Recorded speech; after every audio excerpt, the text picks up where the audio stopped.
Marching on together. Oh, nice of you to join us. Craig, David, it's a well buzzing time. It's been proper power, tell thee. I'm glad Leeds are doing well, but could really do with you here. Teams have turned to shit and we're out of cup. Chuffy Algie, I'll leave you here for 5 seconds and all hell breaks loose. You're a disgrace. Hold on. My mate I've been hanging out with, who was why I've been gone, has something to say. Oh yeah? Who's that then? Me, Arnold. Chill out, the quad.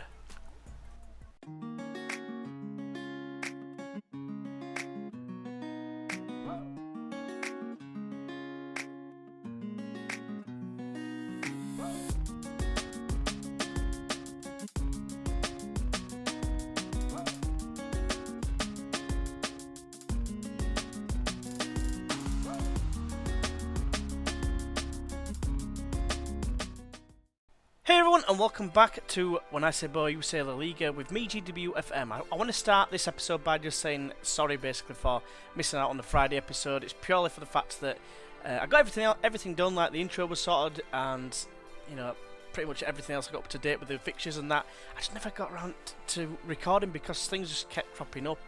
You know, little like real life instances, like I promised that I'd go to the cinema to watch the Hitman's Bodyguard. Yeah, it is Hitman's Bodyguard with Samuel L. Jackson and Ryan Reynolds. Class film, I have to say. Just lower this down a little bit. And yeah, but I completely slipped my mind at the beginning of the week. So I'm there thinking, oh yeah, I've got plenty of time. And then it hit me. Oh yeah, I said I'm going to the cinema. So one of those things. And then like as the days progress, it's just little things cropped up, like going out, I had to work. And yeah, enough jibber jabber, let's get into the episode. Because today we've got a game against Rayo Vallecano, a team that have been previously in La Liga Santander, so I thought it would be a good test for his team.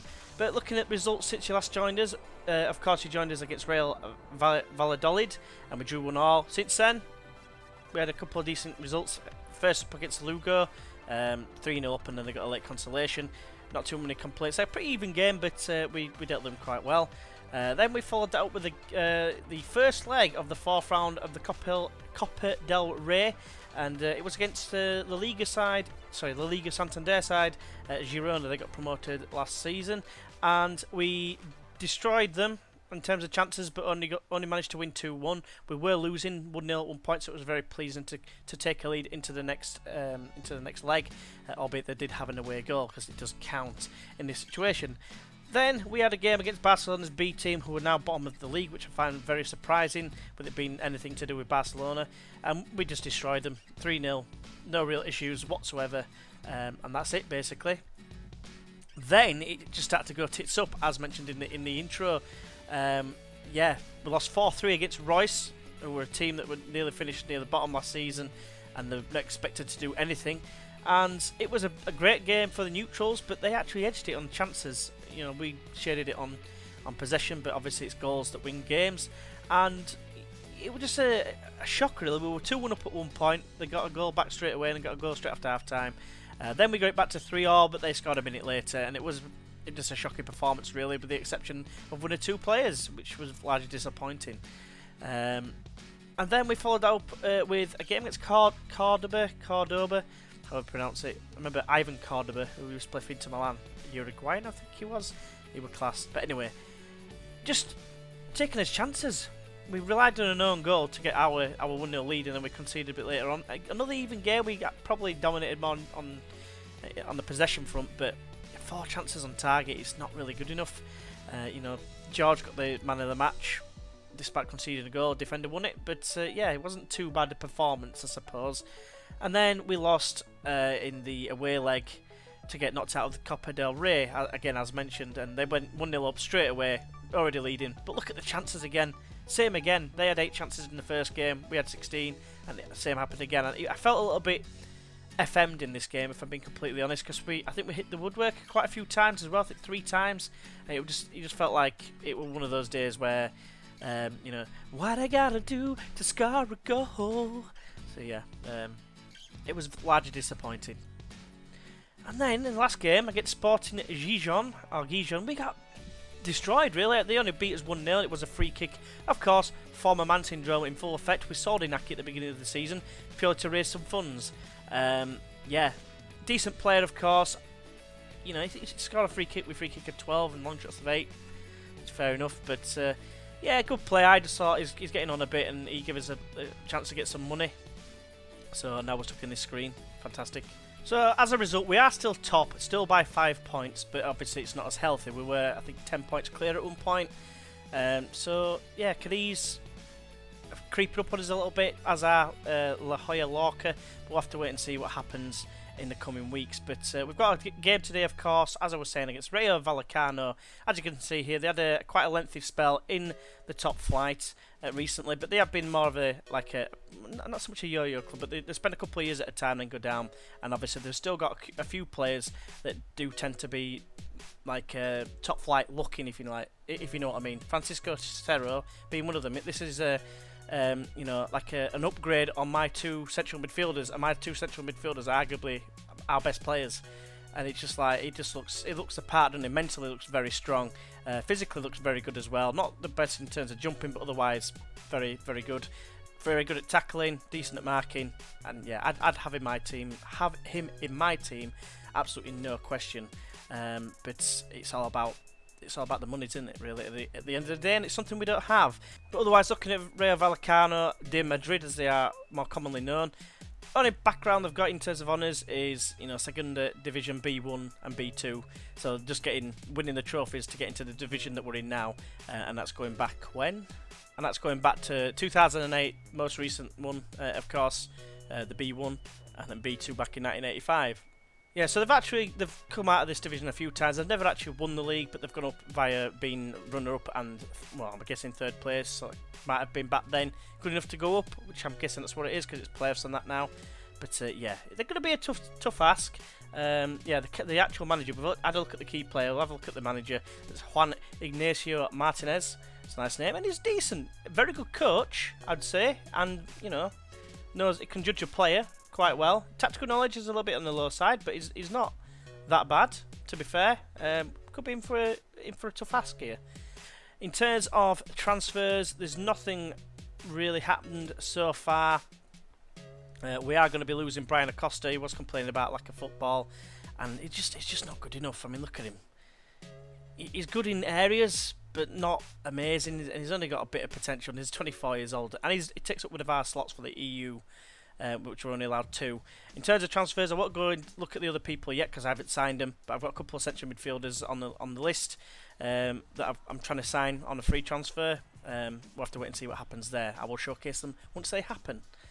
So for this game then, we're going to go with Hernandez in goal. I'm trying to rotate the goalkeepers. Hernandez gets his chance today. We've got Luis Perez at right back. We've got Hart, the youngster, the English youngster, at left back. Showing some improvement now as well. He's getting a bit of game time and he is improving.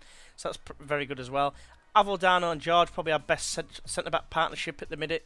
They're going to be sitting in the middle of defence. We've got Sanz and Diaz in the middle of the park. I'm going to change him to advanced playmaker in the game.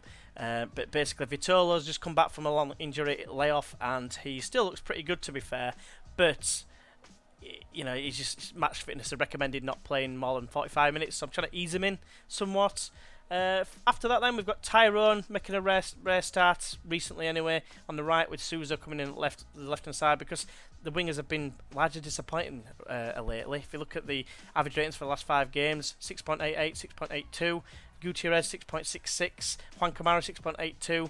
Villar being the only one that's done anything recently, and that was not included in the last 3 games. Last 3 games has been shocking, but the 2 previous it was very good. So yeah, we're not having a lot of luck in terms of the wingers. And then we've got De Thomas and Crap Jesus, as I have now renamed him. Yeah, they've got off the boil somewhat as well in the last 5 games. It's not looking very good at the moment, but I'm hoping we can return to form. Let's see how we get on. Today's game is brought to you live from the Estadio Helidoro Rodriguez Lopez. It's Club Deportivo Tenerife versus Rayo Vallecano. Right, so because I've got the option, we'd be keen to avenge what happened last time. So that's definitely what we're going to be saying. I always select it whenever it's available at the first one. You can sometimes leave it in. If you're drawing, you can use it at half time. If you're winning, you lose a chance to use it. So I always use it at the beginning. Got a lot of greenery. I think that'll do. A little bit of fitness issues, but we should be okay. Let's kick some ass. Right, so players line up alongside each other as though they're going to perform the national anthem sing-song. But I'm hoping for a decent result here, get us back on track, because it's a little bit worrying. You know, I don't want to be a bottler when we're 10 points in front. It seems like it seems nailed on that we're going to be going up until the last 3 games in the league anyway. 2 losses and a win. 2 losses and a draw. Right, we've got an early throw in deep in their half. And it's Tyrone who gets tackled, sort of. It comes to Crap Jesus. Sands, it was an absolute tank, and we have scored. Souza's got a goal. And we hit the bar, and it's come down, and Souza the first to react. Great start, 3 minutes in, or 3.5 minutes in. Come on, boys. Yeah, you got it here. A little bit of messing about there. I don't know what was happening, but yeah, Sands smashes it. He's been great this season. It's a shame he's 33, and Vito's 34. I mean, the keeper really, Masip, he's getting up. It just hits him on his shoulder and goes in. He can't really do anything about it. Right, we've got a corner. Tyrone to whip it in towards the back post. Thomas is there. He's headed in. Oh, it's cleared off the lines. George there. I'm going to have to rename him George like permanently, because it says his nickname is George and it comes up with like a dodgy long ass name, so I'm not sure what's going on there. But Sands finds Alvedano. That's Tyrone. He gets tackled by Cerro, that man highlighted at the beginning of the game. It's a long ball that's loose. It's come all the way back to Alvedano. I find it so hard to say his name for some reason. Hart, that's an easy one. Diaz to Di Thomas. Now it's Suzo. Plays it a deep ball in. Thomas is... Oh, it's a great save. I thought he'd missed it, but clear cut opportunity. We need to put those away. Right, Sands with the corner. Whips it in towards, well, the centre of the goal, basically. Well, 6-yard box. But Masip makes a save. It's another chance. Hart with a throw. Finds Mbaba. Throw-ins are shocking on this game. I maintain it. I hope it's one of the many things I hope they fix. It's a nice effort. One of the many things I hope they fix on FM18, which obviously has been, there's a release date now, so we can look forward to that. Right, corner, Sands to take it, whips it in, headed away by Aridane, I want to say his name. Suzo plays it forward to Diaz. I forgot to change it to an advanced playmaker, aren't I? But we don't care because Di Thomas has scored. I'll have to do it after this highlight, but yeah, Di Thomas gets his 12th goal of the season. He's been off the boil lately, got 1 goal in like the last 8 games, which is very below par. But not complaining. I forgot to change Diaz, as I mentioned. I'm going to do it in a second. And yeah, a bit of a comedy of errors there, really, wasn't it? Right, so Hart has got a throw, finds Di Thomas. It's now been changed. He's now an advanced playmaker. Try and create some more chances. Galian, I want to say that's his name. George plays it forward to Suzo. Nice first touch to get around the man. And Di Thomas is there. He's blazed it over the bar. Still 2-0. And we are absolutely destroying them on chances and possession. But you watch, we'll concede a goal to make it nervy for the second half. It's Cerro, or Chero, however you pronounce it. It's a long pass all the way back to the goalkeeper, Masip. Takes a touch, and then casually jogs out. Like there's not a care in the world. And then kicks it long downfield towards Danny Trejo. Di Thomas loses out the header, and then Danny Trejo just out-muscles, not surprisingly. Diaz out of the way. Chero, last, first chance of the game for them, and Danny Hernandez passes the test. He's tested for the first time. So that's a fantastic first half, I'm not going to lie, and I'm going to tell them exactly that. Just to get the morale, but it has taken a bit of a beating lately with the poor results, so morale is key, as I keep mentioning. Let's get into the second half. Right, Crap Jesus gets us underway. Probably just a false highlight. Nice little flick from Avaldano. Tyrone with the corner, whips it in towards the back post. It's sort of headed away. Oh, what was that? That was missed by this guy. Who are you? Diaz. He can't head for shit, apparently. Danny Trejo on his own. Up against Luis. Luis fouls him. And, yeah, probably does the right thing. Right. Goal. No, free kick. Hernandez. I can't even say Hernandez now. To take. Now it's Suzo. Plays it towards the Thomas. It's a poor ball, though. Now Danny Trejo finds Lass. Finds our Lass, apparently. Hart. Back to the keeper. Danny Hernandez. What's he looking to do now? He's charging out like he's playing FIFA. Nice little cheeky chip to Luis. And now it's Sands. Forward to Tyrone. Now it's Diaz. Square to Sands. They're all laying at the Tenerife fans. Now it's Suzo. Crap Jesus. What can he do now? He can stumble over nothing and then lose the ball. And now Lass is bombing forward at pace. He has a shot. It's a woeful effort from distance. Gotta do better, love. Right, so there's another highlight. Masip kicks it long downfield. Hart brings it down superbly. Nice first touch, and Diaz finds Sands. Forward to Di Thomas. He's got options left and right. Finds Souza to the left of him. It's back to Di Thomas. Nice little spin to find Sands. Crap Jesus, who's had a poor game so far. Quiet game, I'd like to say. Suzo chips it across to Crap Jesus, but Mojito, I'm going to say. It looks like that Mojito. And he finds Las. Las is bombing forward now and squares it to Melendo. He can get a shot away. It's straight at Danny Hernandez, though. Easy save, comfortable for him. So I'm going to bring on Adolfo Gutierrez for Tyrone. Tyrone's getting a 6.8. He's probably the worst. Well, he's the worst performing player. They're both the worst performing players. Crap Jesus actually got 6.9, playing better than what I'm giving him credit for. Juan Villar is best playing on the wing, but he can do a job in a complete forward role. So let's see how he gets on. Right, Gutierrez has a free kick, chips it in. Avaldano goes for it, but Masip does claim it gratefully. What's he going to do now? Kicks it long, very long. Lewis is there, playing like in a centre back role. It seems at the minute because they haven't reshaped yet. Now they have, but meanwhile it's Diaz getting tackled by Villalba, and now Arlas is bombing forward again. Likes a shot from distance. He's woeful at it, absolutely shocking at it. Hernandez with a short goal kick to Hart. Try and build from the back. It's the way we're trying to play. I'm a poet. I don't even know it. But now it's Diaz, and now the fans, the home fans are all lane once again. De Tomas squares it to Villar. What can he do now? He plays it behind Sousa, but it doesn't matter. He's on the ball now. The captain whips it in. It's a poor ball in truth from Masip. Just claim it. And what's he going to do? He's going to kick it long again towards Arlas. And now it's Chero to Drazic, who's the leading goal scorer for them with 6. I did pick that up earlier on, but now it's Lars. He's going to have another go from distance. He does, sort of. It's over the bar, though. Better opportunity this time. A little bit closer to the goal. Maybe one day we'll hit the target. Arlas has gone off now, so I can't make any more puns about Arlas.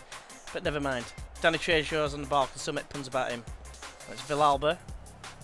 Cabrera. I think that's how you say it. Sands with a great tackle and finds Villar, who's turned his man as well. This is looking dangerous. It's like 3-on-3 at the minute. Can he square it? He can. De Thomas scores. Get in there. 3-0. Any nerves have now gone. Let's make a change after this highlight. The replay.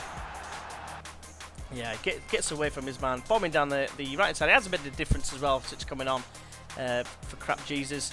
And De Thomas there. Cool as you like. Into the side netting. Well, inside netting, should I say. Great finish. So I'm just going to give Vitolo a run out for Sands. Sands has been, fantastic again. 7.6 says it's not fantastic, but he does a great job for me in the middle of the park. Vitolo is just going to take over the similar role, just a little bit older and slower. That's all there is to it. Diaz has had a cracking game, as proven there with a great ball to Villar. Can he make it 4? He can. What a performance this has been. I'm so glad as well, because we were starting to look shocking. We just defensively looked so bad. And we're still scoring our goals, but yeah, I'm really glad. That was a delightful ball from Diaz. Villar in behind, cool as you like, smashes it. The keeper, it was just too fast. How is he morphed backwards there? I mean, did you all see that? Diving forwards and he morphed back. So this looks like it's going to be the final highlight. 4-0 win. Can't be happier really. Get us back on track with a decent win, commanding win, I want to say as well. I mean, they had a lot of chances, but they've had 10 long shots. And if you're restricting the other team to long shots, then you're having a good day. That's what I think anyway. So yeah, you could see all the 8s and the 9s and that. Absolutely fantastic. Raul de Thomas was absolutely sensational. I'm very pleased with the result and the performance. Everyone's loving it. A little bit of complacency in Vitolo, which, knobhead. But yeah, never mind. Still top of the league. 8 points clear as it stands. Cadiz have got a game in hand over us as well, so that could obviously be returned to 5 points. But we'll live to fight another day, put it that way. So fantastic performance from us, a fantastic result. Let's have a look and see who we're going to be playing next time. And I think I'm going to do Rayo Oviedo. Reason being is they're another team that's been in the Liga Santander quite recently. And also my good mate Curti FM, Chris, he is actually a shareholder or something like that to do with Rayo Oviedo. I'm not entirely sure, I can't remember exactly. He did tell us a story a while ago of how it came about that he got to be a shareholder or whatever. But yeah, he's. I remember when this is for the Leeds fans. When we were looking for manager, weren't we? Before Christensen came, and Hierro was in charge of Oviedo. And he was strongly linked at one point. He became the favourite or second favourite in terms of the running for the manager's job. And I did ask him. I cheekily asked him, and he updated us and said no, it were just rumours, basically. But yeah, that's what we're gonna do. Rayo Oviedo. Yeah, should be a cracking encounter. Right, so hopefully you have enjoyed this episode of When I Say Boy, You Say La Liga. I'm going to go getting there again. You know, it's what we do now, and it's getting there straight after a win, especially after a win. Celebrating in style. Craig David's got a load of champagne lined up for us, and shots, and God knows what else. It's going to be a rough night, I think. But yes, once again, I apologise that you didn't get to see an episode on Friday. Hopefully this makes up for it. You know, and hopefully if you have enjoyed it, please go ahead and press that like button. If you'd like to see more, feel free to subscribe. And yeah, don't forget to check out the Fail of the Week series midweek every Wednesday. Yeah, we've got the best of the best coming up this week, this Wednesday, so keep your eye out for that. And yeah, hopefully you can join us for that, or the next episode of this. And until then, I'll see you then. Bye bye.